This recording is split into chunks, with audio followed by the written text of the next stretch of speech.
All right, peace and greetings, YouTubers. So welcome to part 22 of my R&B is Dead series. Now, before I go any further, I do want to clarify one thing. R&B music is not actually dead. As I've said before at the beginning of many of these episodes, there is some really great music out there. There are some really great artists out there. One of the downsides is that you really have to just dig through the trenches of the internet to go and find that music, which kind of sucks because there was once a time where, the music was literally just dropped off in your lap. You'd be in a grocery store and boom, you'd hear this amazing song and it was this artist, or, maybe there was a commercial that was on and boom, you found the song, or, you were just driving through the neighborhood and somebody was playing that song and so on and so forth. Those days are still here. There's just not as many of them. And one of the things that I did when I first started this series back in 2012 is that we pretty much had a conversation about the paradigm shift that was happening within the music industry. Around 2012, you saw a shift in the industry. One of those shifts was the fact that the physical album era had already ended. That ended around 2003 with the introduction of things like iTunes. And so, 2003, 2004, 2005, you saw the digital era begin, where people started to purchase albums digital. You pay your little $9 or $10 and download it from Amazon or iTunes and everything else like that. And so you saw that happen. And then around 2012, you started seeing the introduction of streaming. And so what that did was, each different shift was pretty much a way to try to combat what was happening in the music industry when we recognized that people at that point were pirating all the music. Everybody, just 10 years before 2012, everybody had BearShare or Kazaa or LimeWire or WinMix or Napster or whatever it was that they did to get their music. And so the music industry always had to try to play catch up with trying to, keep people purchasing the music as opposed to just downloading it illegally. So that's pretty much one of the ways that, streaming was supposed to combat that. So was kind of the whole digital purchasing and everything else like that. Because around 2001, 2002, 2003, they started to notice album sales taking a hit. Even though 2003 was the peak of album sales in general, as far as that was the year that the most revenue was made, it was also the year where they recognized, okay, we got to do something because people are not, they're slowing down buying the music because now they can get it for free. Because this is still the era when albums were $13 or $14. And now that, a bunch of teenagers with, dial-up internet can go log on and here goes BearShare and boom, I can get all the music I want. Okay, we have to get ahead of it. So pretty much the music industry had to play catch up. How to combat pirating and everything else like that. And so by the time you get to 2012, now here's streaming. Okay, great way. People can still pretty much have all the access they want to music because, of course, with the emergence of social media, with the emergence of things like the iPhone or the smartphone and everything else like that, society is also becoming a very instant society. Everything is instantly quick. Everybody wants that quick gratification. People don't really have the patience to let things simmer anymore. And with the emergence of something like YouTube as well, you pretty much saw the decline of pretty much all of the music programming on the major TV networks that pretty much focus on music. Things like BET, MTV, VH1, which I want to get into a little bit later. And so by the time you get to 2012, right? Streaming is here. The digital industry is still doing its thing. They're still selling CDs, but now they're phasing it out. So you may notice that the music section at Target or Walmart has gotten smaller and everything like that. But the revenue starts to go down drastically, especially as we get into streaming. You know what I mean? There's nothing like, getting 2 or 3 million people to buy your album at $15 versus, people doing mouse clicks. And then after a few clicks and everything like that, there's some ad revenue that goes to the label. So what happens is there's less money to go around in the music industry. And so people in the music industry have to start making decisions about what's going to get cut and what's not going to get cut. And one of the things you saw happen at the beginning, I'll say, of the digital industry is you saw a lot of record labels merge together. Labels folded. You saw something like Virgin Records and Capitol merge together, and you saw, Jive Records, which at one point was one of the biggest labels in the world, kind of disappear. And you just saw label after label fold and, combine with this label or, get broken apart or they split into two pieces or, So what happens is the departments also start to shift. And so the same amount of energy and resources and money that used to go into something like R&B music starts to get cut. Pretty much any artist that was black, you just got put into the urban division.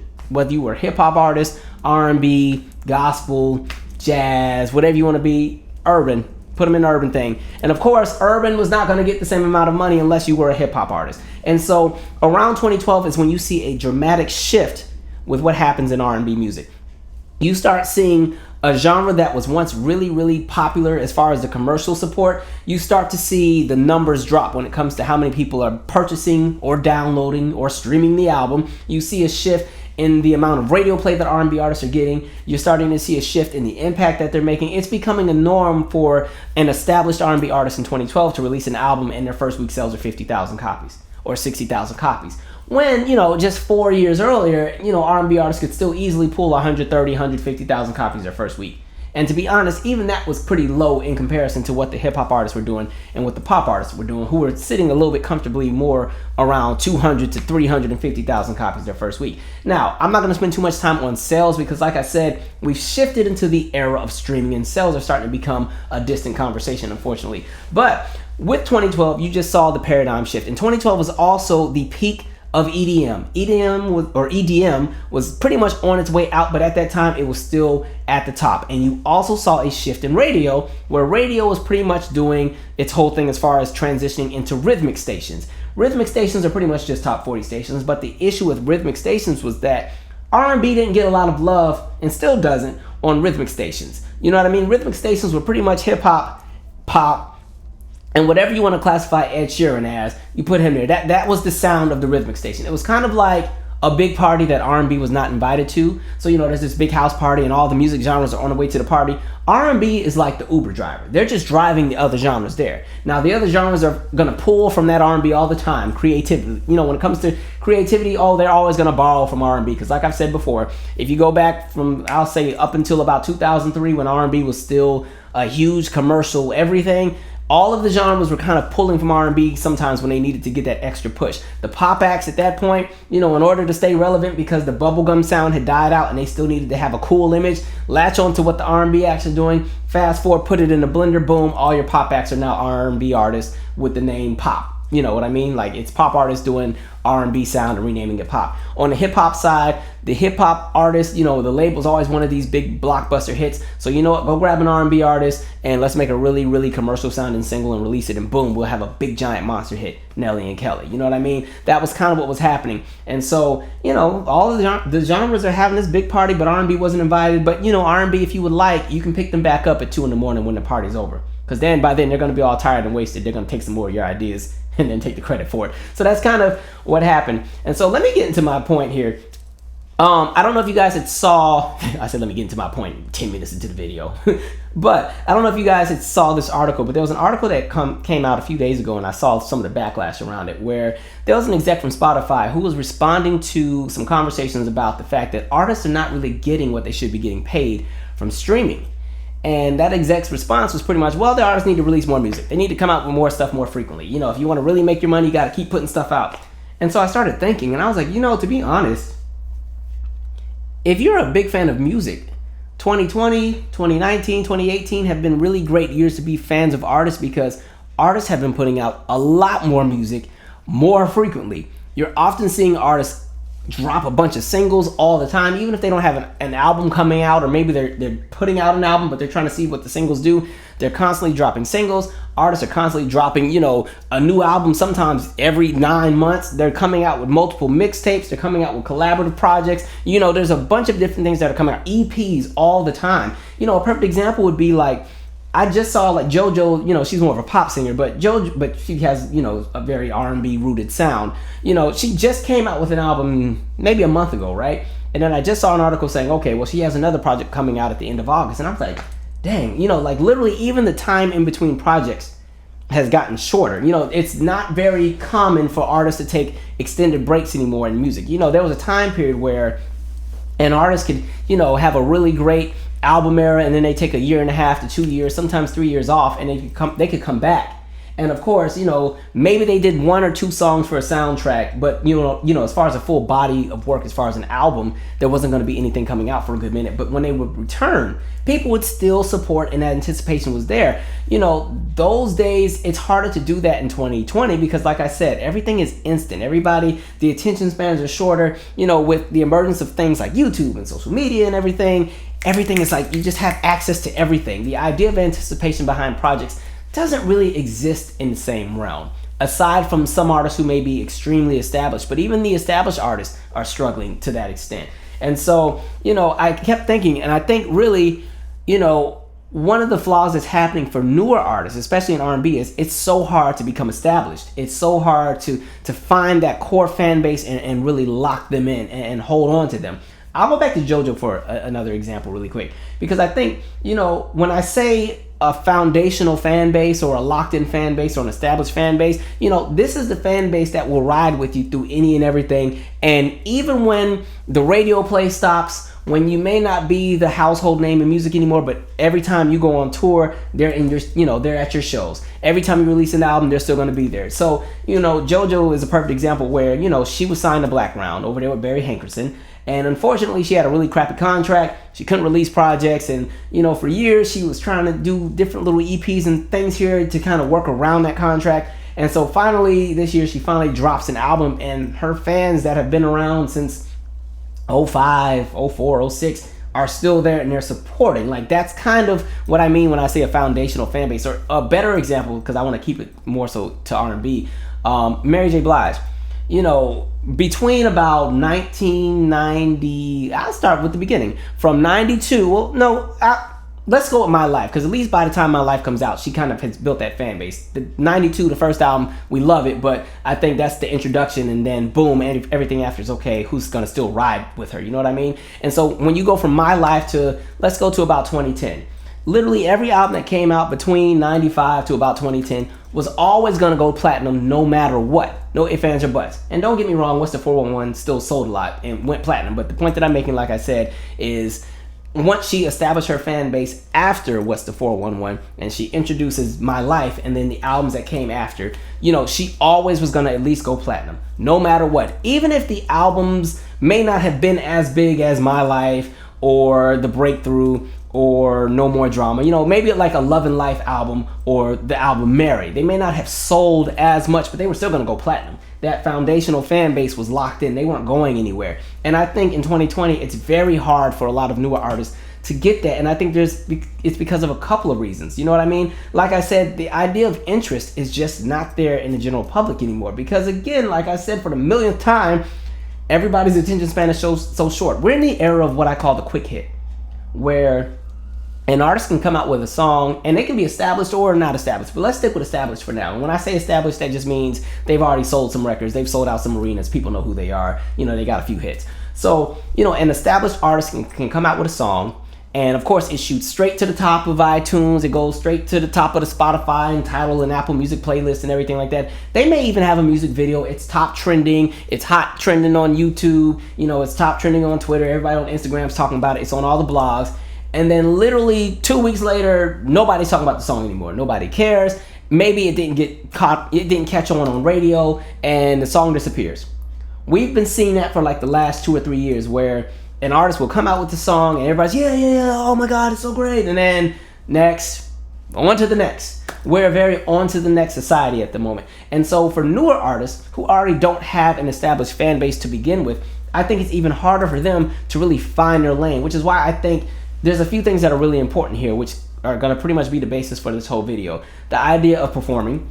And then I think we also need to recognize that TV played such a huge role into artists becoming established. I think we don't have that conversation enough. And then also there's a conversation to be had about radio. So let's backtrack a little bit. We know that Versus has been a really, really popular thing. You know what I mean? And so, a lot of artists, new, old, established, up and coming, have been kind of jumping on to Versus, and there's been lots of conversations, and it's all the genres. You've seen some really great R&B acts and neo soul acts have some. You've seen the hip hop acts have them. You've seen the dance hall artists have them. But one of the things that it brought out, at least for me, was the fact that it really just came to the conclusion that there's not really any outlets for a lot of these artists to go on and really push their music. They don't really exist.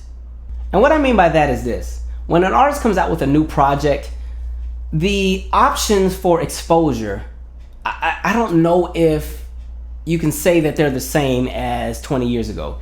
Yes, I think the internet is a great resource and a great tool because, like I said, it's instant. You have access to so much.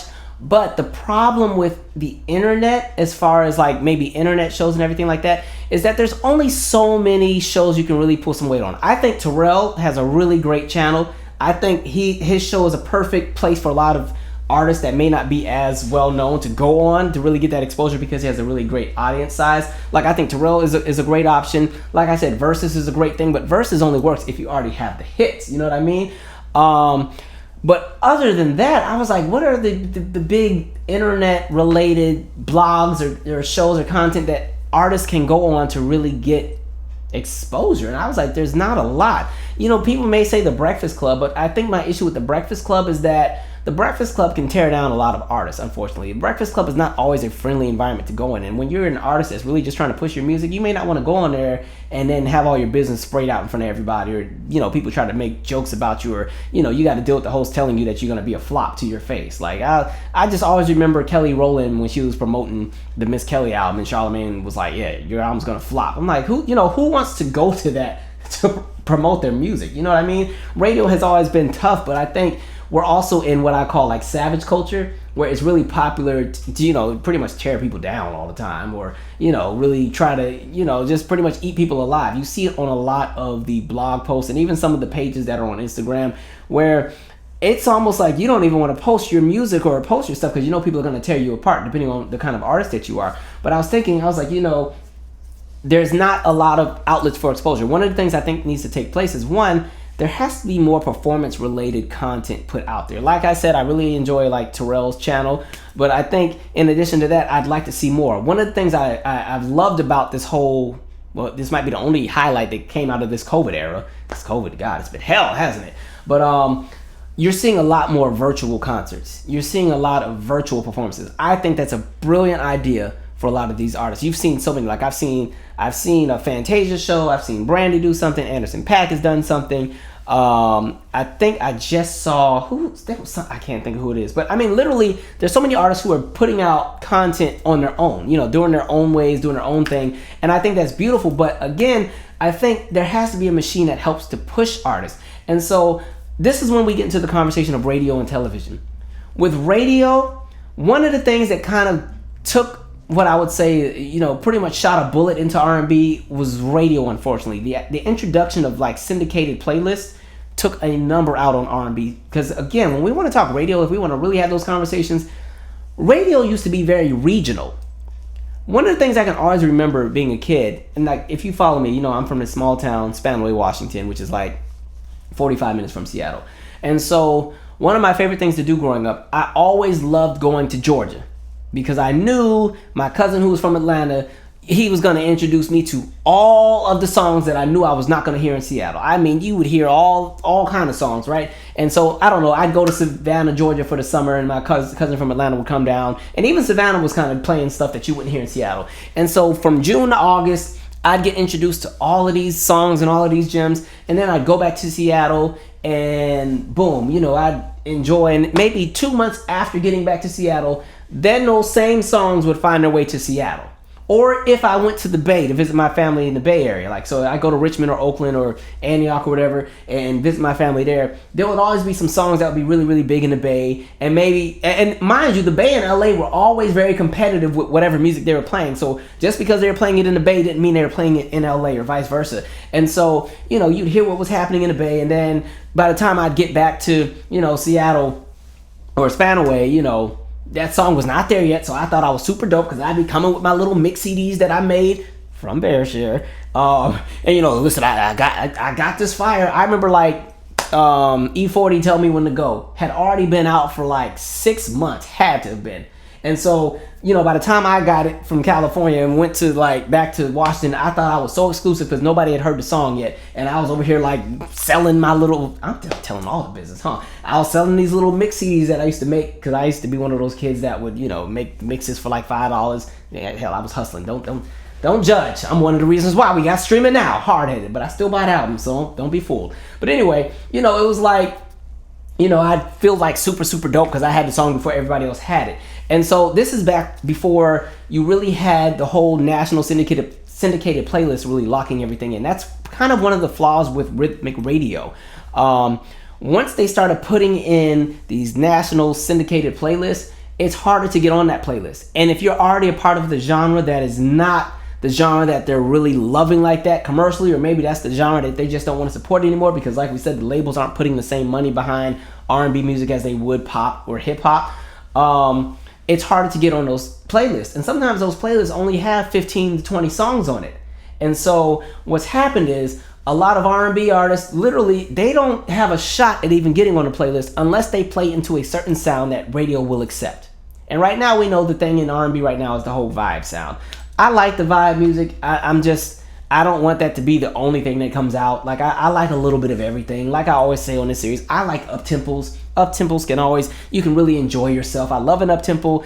I love a song with some really, really strong vocals with like a traditional vocalist, like a Faith Evans type singer. You know, I like all of that. I'm cool with the vibe music, but it's almost like that's the only thing that's allowed with R&B. But the part that sucks is with rhythmic radio, when it comes to pop and hip hop, they'll let the pop artists or the hip hop artists, they can experiment and play with all kind of sounds and do a bunch of different things, and they'll still get their airplay. But R&B, it's kind of like, okay, if you're not doing like the Jhené Aiko sound, then we're not going to play you. You know, so your options are, you need to go the Summer Walker, her, Jhené Aiko. Who are some of the guys that are out there getting radio play right now? Daniel Caesar. Division doesn't really get a lot of play, but I like them a lot. You know, if you're not going that route, you're probably not going to get any major radio airplay. You may get it on the urban AC stations that are black owned. You know, you may get it by the Radio 1 stations, but as far as, you know, the big pop, you know, monster hit station that's playing in Denver, Colorado, you're probably not going to get to hear some of those songs. You know, and so I think that's one of the things that sucks. The idea that worked with regional stations or stations that were more locally owned and hits being regional was that a song could have legs. So just like I said, something like a Tell Me When to Go, me hearing it a whole 6 months before it really became a commercial hit, you know, it gives the song legs. It gives the song enough time to build an audience. It gives the song enough time for there to become anticipation and buzz, and people say, okay, I want to check this out, I want to see. Same thing with like Bobby Valentino, Slow Down. That was another song that had a very long shelf life because it kind of hit in several pockets around the country before it became a national smash. You know, that's kind of one of the things that used to really help a lot of artists, where because all of the radio stations didn't have a syndicated playlist, you know, they could kind of play what they wanted. Whoever was on their production or, you know, team or whatever behind the scenes, they would vote and agree on what was going to be played that week, but it wasn't coming from a national office. You know, it wasn't iHeartRadio saying these are the 15 songs to play. That's kind of where we're at now. And so unfortunately, you know, rhythmic stations, as they're taking over a lot of the R&B stations that once existed, or the solely hip-hop stations that once existed, you're seeing R&B kind of get flushed out, which totally sucks. So I think that's one of the things that plays a huge role as to why you're not seeing a lot of artists become as established. Also, radio is also on the decline as well. People aren't really checking for the radio because, you know, the cool thing with streaming is that people can make their own playlist with whatever they want. And then even with streaming, you know, they have the curated playlists and everything like that, and they're releasing playlists. And I think that's one of the things that does help, especially something like Spotify or Tidal when they have the playlists that are, you know, what's hot, what's new. People can kind of check out and really see if something is for them. But I think one of the things that also sometimes works against people is that with radio, most people have the radio on when they're going to work or going, you know, wherever, or even like the grocery store or a department store. There's usually some kind of syndicated radio program specifically for that store. You know, that hasn't really latched on as far as the idea of like, you know, these special playlists with what's new, what's hot in R&B or something like that. Those aren't going to be the playlists that are going to play in a lot of these department stores or anything like that. So that's kind of one of the downsides. But I want to shift again. Television is another huge aspect that I think is missing when we're talking exposure. You know, even in the past, there were some artists who either went through dry spells where they weren't really having a lot of hits, but because they toured so much, they were always able to stay relevant. Or, you know, maybe they never really had the hits, but because they were always touring or they always were performing, they always had a fan base. So if I use somebody like Aretha Franklin, who, you know, her career had a lot of ups and downs, lots of ups and downs, and there would be moments where she wasn't really racking in the hits, but because she was still always performing all the time, she was always going to have a fan base that was established, that was always going to be there. Ike and Tina is another perfect example. You know, they only have so many hits on the Hot 100 that were like a top 20, but because they had such a dynamic stage show, that's what kept fans coming. And going back to Aretha, just to clear some things up, like if you remember when she first signed, she wasn't really doing soul music. She was doing more so jazz. And so, for those the Columbia years, she would release songs like Skylark and, lots of really great remakes and everything like that. Really beautiful music, but the albums weren't really selling a lot. However, she always toured. And so she started to garner like a really huge fan base just from her live shows. So by the time, she switched labels and she drops, what's it, Never Loved a Man and all those kind of songs like that. She already had an established fan base, and so it was just, okay, now the momentum's here, boom, let's get it. And then Aretha becomes Aretha, and, she was just racking up hits to the point where, she won Best R&B Vocalist 8 years in a row at the Grammys, just because she just was racking up the hits. And again, and even if you go into more current times, somebody like an Anderson .Paak, he doesn't really have a lot of chart success, but his live show is so good that people latch on, and he's been able to build a fan base just from live shows. That's how I got into him, especially by the time I went to one of them concerts. I was like, oh, he is killing it. You know what I mean? And you see that with a lot of people. Somebody like a Layla Hathaway, who never really had the commercial success. She's never had the platinum album, but she has a die-hard core fan base that's locked in because her stage shows are so good. Same with a Phyllis Hyman, you know what I mean? Same with Raphael Sadiq, who, at one point was very commercial with Tony, and then, he did the Lucy Pearl thing. He had a few solo albums, and, over time, the albums, the sales and stuff has slowed, but he still keeps bringing in new fans because of his shows.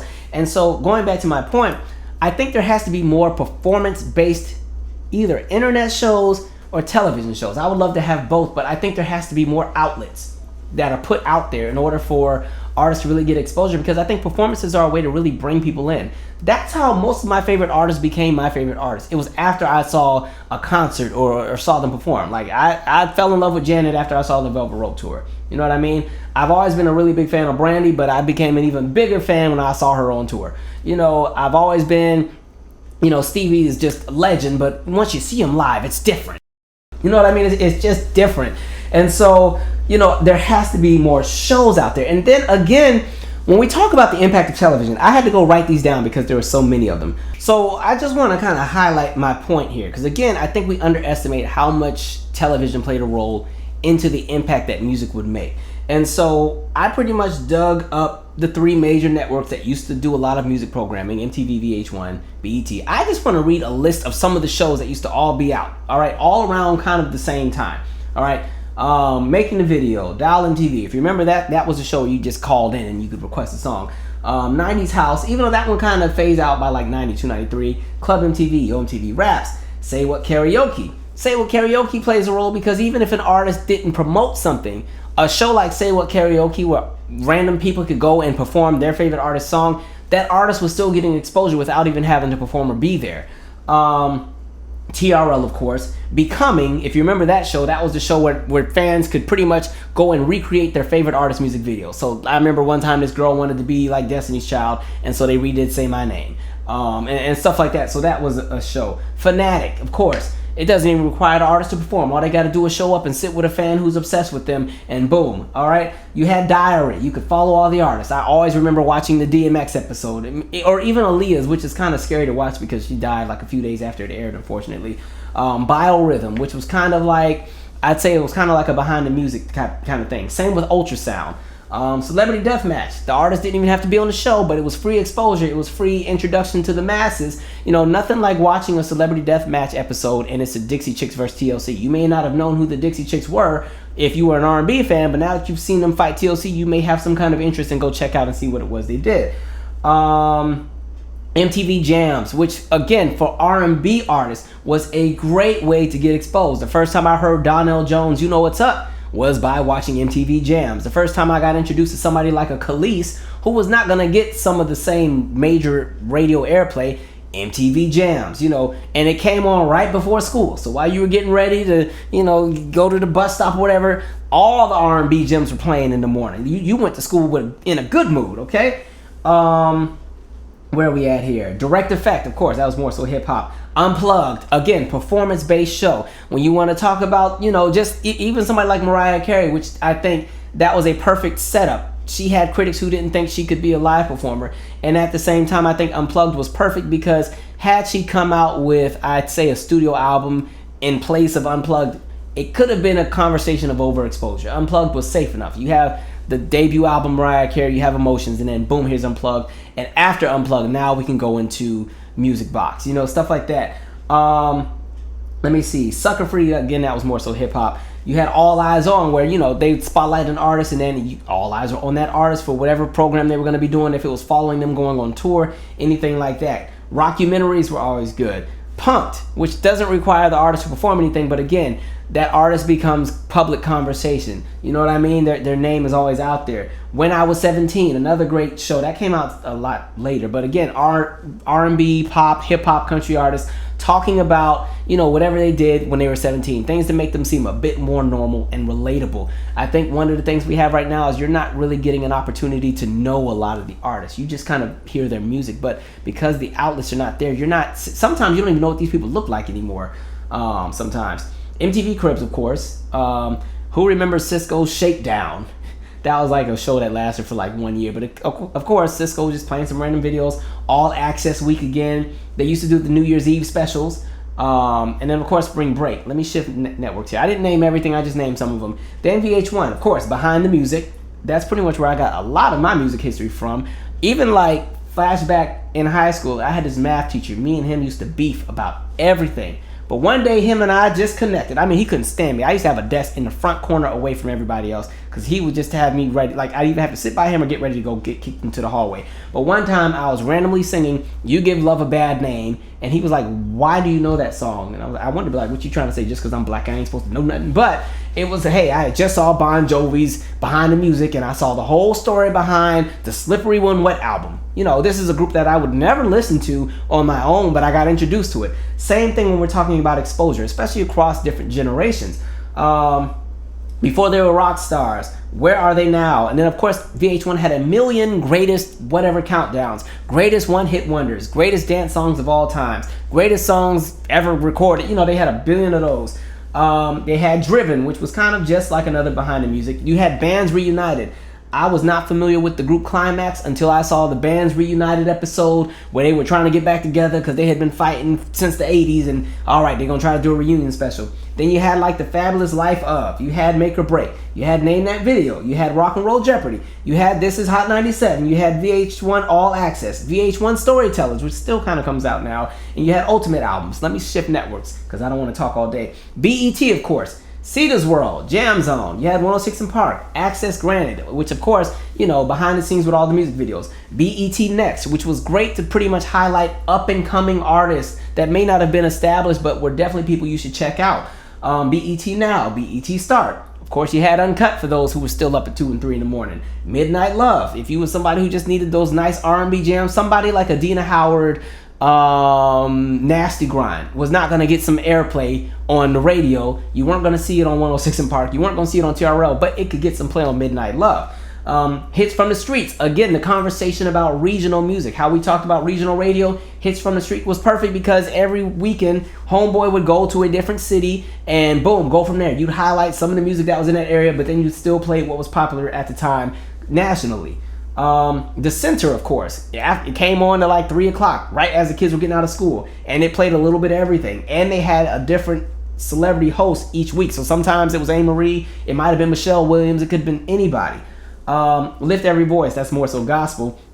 Planet Groove, Rhapsody, Video Gospel, Video Soul, Video Vibrations, Video LP, that's when they specialize on one specific album or one specific artist. Top 20 Countdown, Notarize, Spring Bling, Teen Summit, and even like something like The Monique Show, which pretty much gave a lot of exposure to older established artists that may not have been as commercial in the past. But the point that I'm making with all of that is artists had that many, you know, those all weren't out at the same time, but at any given time, at least 15 of those shows that I named were all still in, you know, in rotation at any given point.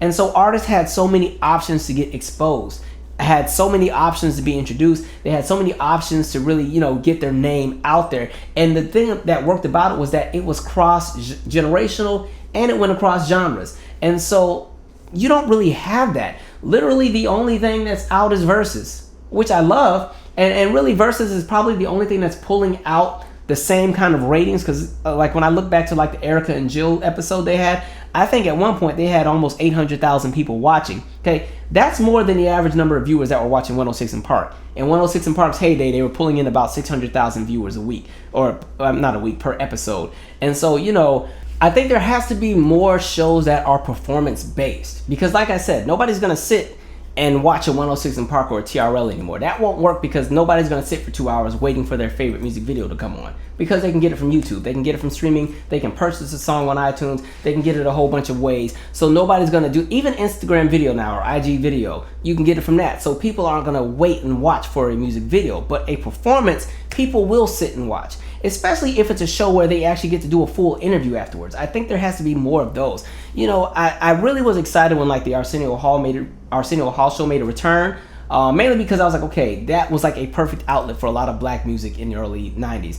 But unfortunately the newer version didn't quite work. I mean, I felt like they had the same curtains from Merv Griffin show back when Whitney was on there performing Home, and them pink curtains in the back. I was like, that ain't gonna work. Yeah, Arsenio, come on now. But that was kind of more so of a network thing. But I just think like performances, people will always watch a performance. People love to see the artist be interactive with fans. People like to really see their favorite artist just have a personality. So I think more emphasis on different shows and just outlets that can really put you back out there. All of those shows that I named, the fact that none of those shows exist, aside from like 2 or 3 of them anymore, how do you expect people to be excited about music? I don't think people are excited about music anymore. The fact that the VMAs are, I think, coming on in 2 weeks and nobody cares should tell you something. You have these networks that they're still doing music award shows, but they don't play any music. And so again, it may not even have to be on the networks. Again, I think maybe we're shifting towards an internet space, but there just has to be something that's out there, just something a bit more. So one last point I do want to make on the conversation about just pretty much outlets of exposure. I think Macy Gray is the perfect example. And I know this is left field, but if you remember, she came out in the summer of 99, right? And so she comes out with the song Do Something. It doesn't do a lot. Remember, it was the song, how would you make it if you will not even try?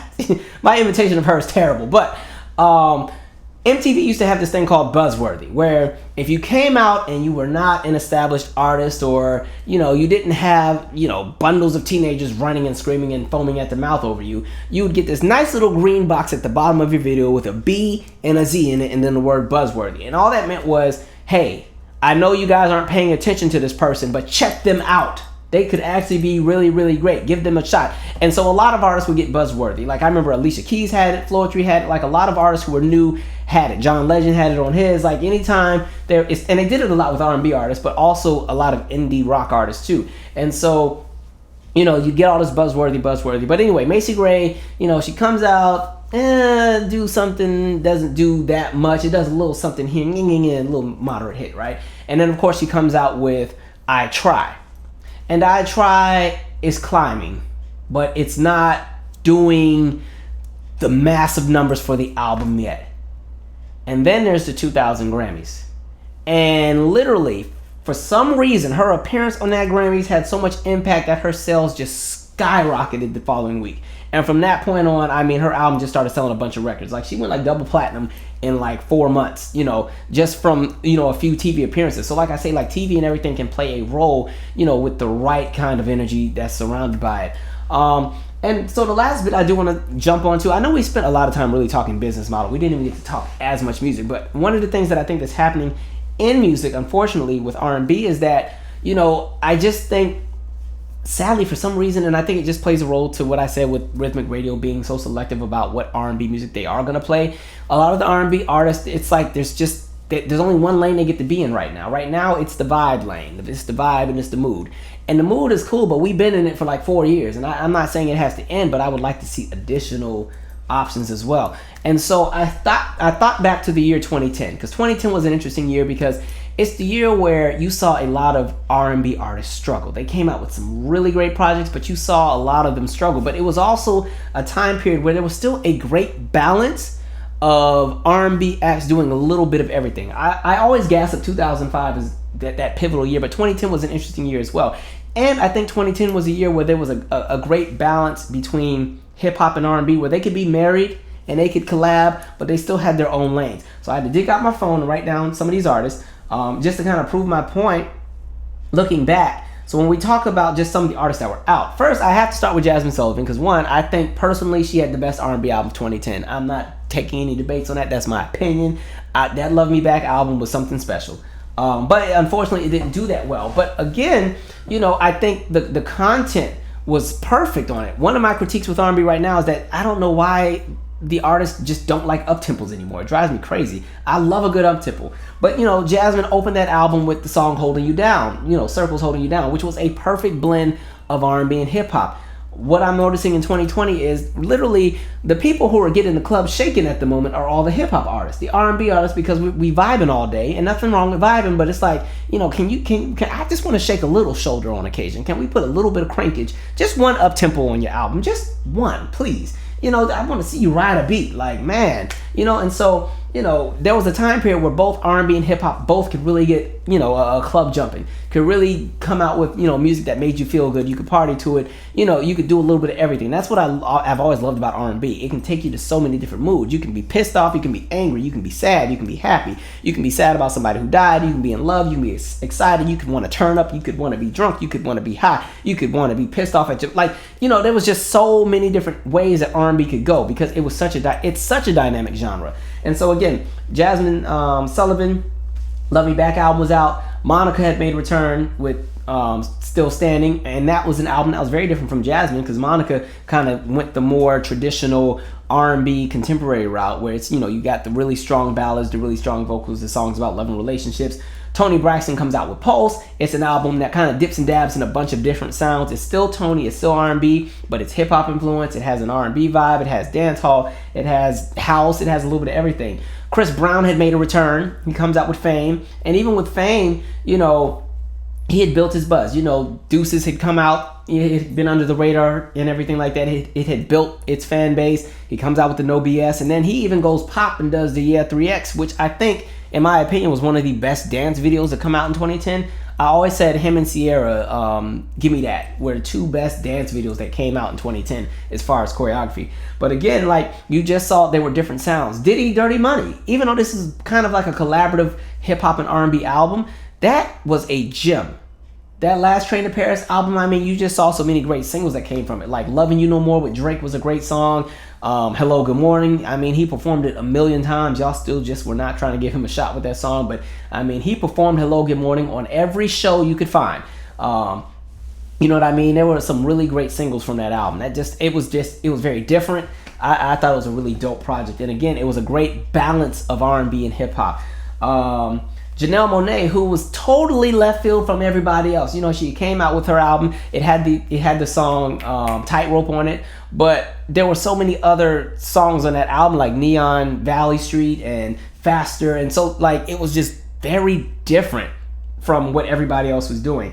And it told a story. You know what I mean? Her album was like, all of her albums actually tell a story. Trey Songz, he had just come back out. He had just finished the Ready era, and now he was coming into the next album, and he has like the song Bottoms Up. Again, a good combination of that whole R&B hip hop vibe. Erykah Badu, we were window seating. The window was seated.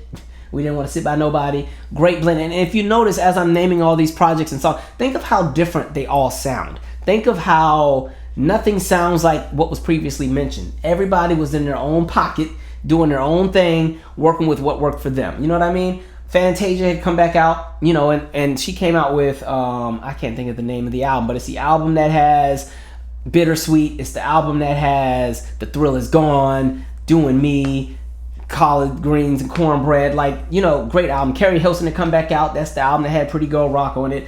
Miguel had made his emergence. He'd already kind of been popular. I remember following his MySpace music page in like 2008, and he had a song called Dig, like You're Digging. I used to love that song. It was a great up-tempo track. But he comes out with Sure Thing and, All I Want Is You and Quickie and Girls Like You. Like, he had a bunch of really great tracks and really great songs on that album. And again, like I've said, every artist I've named, they're all so different, which is the point that I'm going to close with in a second. Rihanna had came out with Loud and Okay, What's My Name, and she was a little bit more pop oriented, but again, there was still the R&B elements on it.